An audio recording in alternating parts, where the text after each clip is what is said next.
qual a importância da participação das pessoas nas manifestações? A nossa população terceirizou a indignação para os movimentos. Isso funciona num primeiro momento, mas é o volume de gente na rua, é a indignação expressa em número de pessoas que faz a diferença. Enquanto tem um cidadão que está plantado lá com o seu belo bumbunzão no sofá, tem um vermelho trabalhando para destruir a nação. Trabalhando muito. Enquanto tem lá o senhorzinho, o seu engenheiro, o seu médico, o seu administrador, o seu jornalista, que não está nem aí com os movimentos, que está a fim de ficar em casa assistindo o Domingão do Faustão, você tem um vermelho trabalhando duro para destruir a nação, para roubar o futuro da nação. É isso que a gente tem que entender. Não se brinca numa guerra. Numa guerra, ou você entra para vencer, ou você morre. E a nação tem sido esganada por esse governo. As pessoas precisam entender isso. Eu não tenho nada a ver com isso. Todo mundo tem. As pessoas são obrigadas a estarem no meio disso. Elas são roubadas e lesadas todo santo dia, né? Que espírito de acovardamento é esse que faz com que o cidadão seja roubado todo dia debaixo do próprio nariz por um governo sem vergonha e corrupto e o cidadão fica em casa, sentado, assistindo Domingão do Faustão. Então isso precisa acabar. Isso precisa ser rompido. Essa cultura do comodismo, essa cultura do deixa lá, qualquer um vai fazer a mesma coisa, se entrar outro vai roubar também. Essa cultura precisa ser rompida. Porque eu não estou falando só de roubo, não. Eu estou falando de gente que morre nas filas dos hospitais. Eu estou falando de pessoas que são mortas nas ruas porque falta dinheiro para a segurança pública, enquanto essa canalhada mantém um projeto corrupto de poder, o projeto corrupto de poder do PT. E mais do que isso, além de manter esse projeto, também desfruta de todas as benesses que o dinheiro roubado oferece. Então é preciso indignação. Você não pode imaginar que enquanto você está em casa, vai ter alguém trabalhando por você. É você que tem que lutar pela sua liberdade.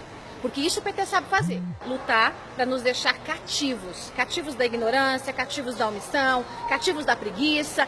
Quanto mais preguiçosos os integrantes da nação brasileira, mais omissos, menos politizados, melhor para o PT.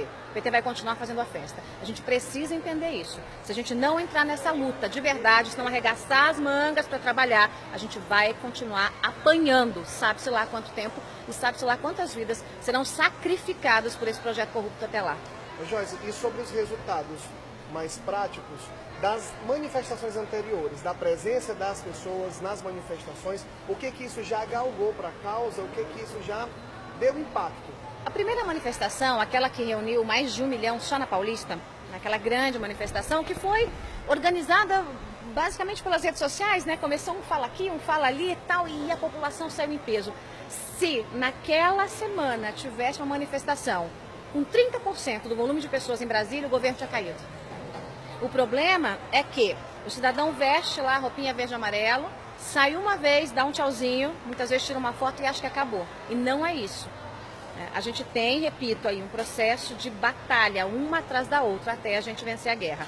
Foi um efeito maravilhoso, foi. A gente teve uma outra, foi um pouco menor, mas teve também um efeito muito bom, porque ela foi organizada, tinha a mesma pauta. Os movimentos também precisam parar de achar que cada um é o dono da razão.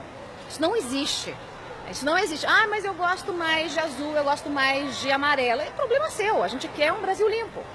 O problema é que fica uma guerra de egos entre os movimentos e eu falo isso porque eu já falei com os movimentos, participei de reunião com líderes de todos os movimentos e disse isso para os líderes. Para aí a gente pega uma balinha, de festim e fica um jogando contra o outro enquanto o inimigo luta com canhão.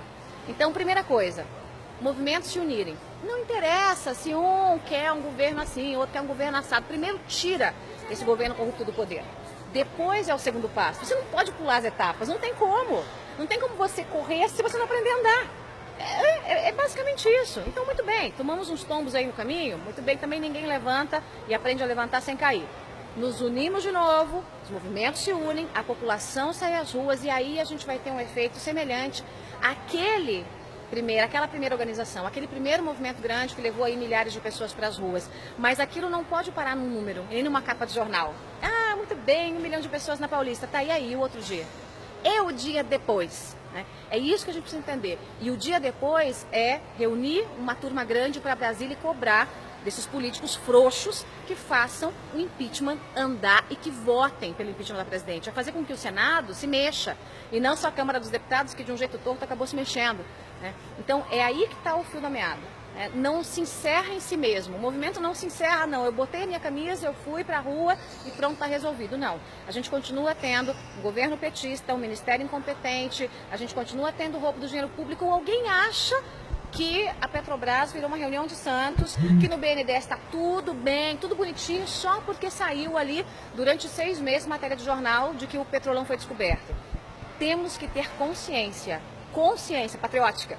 Temos que ter consciência patriótica. Se a gente não tiver essa consciência, a gente não vai andar para frente, né? Eu tenho dito isso, eu tenho trabalhado com essa educação política e econômica também, que as coisas estão interligadas, né? Eu já trabalhava na Veja, agora trabalho na minha fanpage, vou trabalhar no meu portal novo, porque as pessoas precisam entender que elas fazem a diferença. As grandes revoluções foram feitas por pessoas, pelos burgueses, a tal classe média, né? Os coxinhas da época, que são os coxinhas que trabalham, porque a petezada funciona ou no pão com mortadela ou no jatinho, né? A moeda de troca é assim, dá um pão com mortadela para a população mais pobre e aí para os ricaços, jatinho, avião, caviar, e quem paga é o povo, as duas coisas, né? Mas os coxinhas, né? A população burguesa é quem pode fazer a diferença, é quem pode mudar, porque é o povo que trabalha. Esse é o povo que trabalha, é o povo que paga imposto, é o povo que tem que ir pra rua, é o povo que tem que se unir, é o povo que dia 13 de março tem que botar a cara lá, na rua, vestido de verde e amarelo, sem covardia.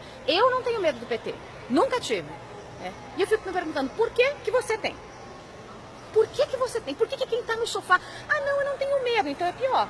Se você não tem medo, e se você está se acovardando por puro comodismo, aí é muito pior do que eu imagino, né? Então é preciso arregaçar as mangas e trabalhar. Dia 13 de março, venha defender seu país. Manifestação em todo o Brasil. Divulgue, convide sua família e amigos. Compareça.